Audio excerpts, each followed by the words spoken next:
یو شمېر باوري سرچینو په ژواک ته ویلي په طبي انسټیټونو کې د نجونو زده کړې ځنډول شوې یا یوازې بیرته د وروستۍ ازموینې د ورکولو اجازه ورکړل شوې ده، خو اسلامي امارت رسمي سرچینو تر اوسه په دې اړه څه نه دي ویلي. د ریاست الوزرا ادارې مرستیال د ازبکستان د سرخان ولایت له چارواکو سره په لیدنه کې د دواړو هیوادو ترمنځ د سوداګریزو برخو کې د پراختیا په اړه خبرې کړې دي او په دغه هیواد کې له میشتو افغان سوداګرو غوښتي چې افغانستان کې پانګونه وکړي. د ریاست الوزرا ادارې مرستیال ویلي اسلامي امارت تل هڅه کوي پانګوال او سوداګرو ته لازمي اسانتیاوې او امکانات برابر کړي. د افغانستان برښنا شرکت وایي دغه ریاست عمومي اجرایوي رئیس ترکمنستان ته سفر کړی او د یاد سفر په ترڅ کې په افغانستان ته دغه هیواد د وارداتي برښنا هوکړې د 2015 کال لپاره تمدید او لاسلیک کړي. دا په داسې حال کې ده چې څه موده مخکې افغانستان ته له تاجکستان څخه د وارداتي برښنا هوکړلیک د 2014 زیږدیز کال لپاره تمدید شو. د صنعت او سوداګرۍ وزارت سرپرست په ترکیه کې له شمېر افغان سوداګرو سره په لیدنه کې ویلي د اسلامي امارت مشرتابه دوی ته د اقتصاد د مجاهدینو په سترګه ګوري او ترې غوښتنه یې کړې چې بیرته هېواد ته ستانه شي. هغه زیاته کړه په لومړۍ میاشتو کې ځینې ستونزې وې، خو اوس د اسلامي امارت د ټولو کارکوونکو معاشونه له بهرنیو مرستو پرته له کورنۍ عوایدو ورکول کېږي.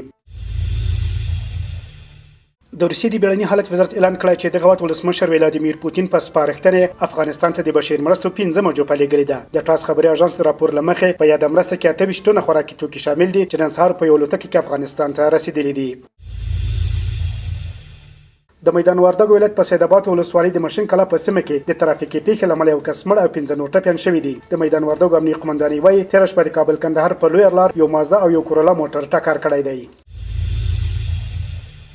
د کابل ښاروالي ویلي نجات سلي تر چرخاب سیمې پورې د کابل لوګر لوی لارې د لومړۍ برخې جوړولو چارې بیرته پیل شوې چې د 2 کلونو په موده کې به بشپړې شي. مسؤلین وایي د ترانسپورتي او ښاروالي زیربناوو ته د لاسرسي په موخه د کابل لوګر لوی لارې لومړۍ برخې جوړولو چارې پرون پیل شوې چې 920 میلیون افغانۍ لګښت به ورباندې وشي. د کابل لوګر لوی لارې لومړۍ 9 کیلومتره برخه کې چې 80 متره سور به ولري په 2 اصلي او فرعي لوکو کې جوړیږي او د جوړېدو چارې به 2 کاله وخت ونیسي.